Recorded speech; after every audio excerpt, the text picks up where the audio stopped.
السلام علیکم۔ آئیے پاکستان کے ایک خوبصورت علاقے کا یہاں سے ذکر کرتے ہیں اور آپ کے سماعتوں کے حوالے کرتے ہیں۔ اباسین کوہستان پاکستان کا ایک مشہور ترین اور خوبصورتی کا حامل ترین علاقہ ہے۔ سوات اور اس کے مضافات یعنی کلام وغیرہ کی خوبصورتی کسی تعریف کے محتاج نہیں ہے۔ ملک بلکہ بیرون ملک بھی ان علاقوں کی خوبصورتی کے چرچے پہنچ چکے ہیں۔ سوات اس کے مضافات سے بالکل ٹچ ڈویژن ہزارہ کا ایک علاقہ ہے جو اپنی خوبصورتی، فطرتی کشش اور قدرتی مصنوعات میں بالکل ان مقامات کی طرح ہیں۔ اس علاقے کا نام اباسین کوہستان ہے، مگر چند وجوہات کی بنا پر یہ لوگوں میں سیاحت کے لیے اتنا مشہور نہیں ہوا۔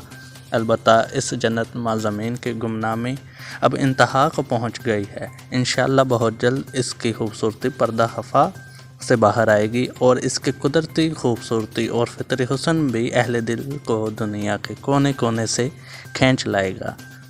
اب تک بدقسمتی یہ رہی ہے کہ یہ علاقہ بہت اہم شارع کرم پر موجود ہونے کے باوجود بھی اپنی خوبصورتی منوا نہیں سکا۔ اس کی ایک وجہ یہ ہے کہ کوہستان کا ایک وہ حصہ ہے جو دریائے سندھ کے آر پار ہے اور گلگت کے بالکل راستے میں واقع ہے، جبکہ دوسرا حصہ وہ ہے جو پہاڑوں کے اندر بڑے بڑے دروں کی صورت میں موجود ہے، اور یہی درے خوبصورت ہیں۔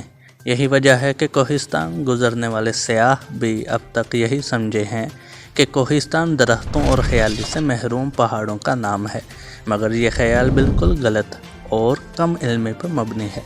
اگر اس علاقے دروں کا رخ کیا جائے تو معلوم ہوگا کہ کوہستان کا نام کوہستان نہیں بلکہ سیاحستان، فطرتستان یا پھر قدرتستان ہونا چاہیے۔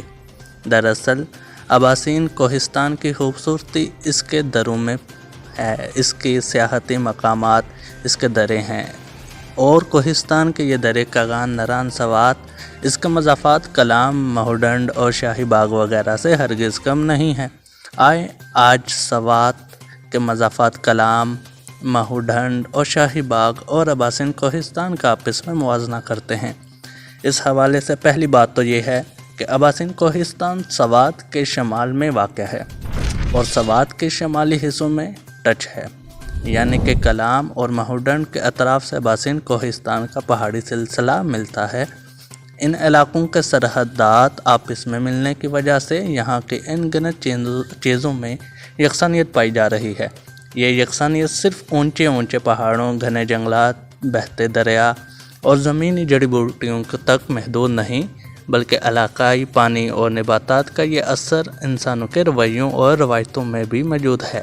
یہی وجہ ہے کہ اباسین کوہستان والا کوئی آدمی اگر کلام سے مہوڈنڈ یا شاہی باغ کا سفر کرے تو اس کو ہر چیز سے یہی لگے گا کہ میں کوہستان کے کسی علاقے میں ٹہل رہا ہوں۔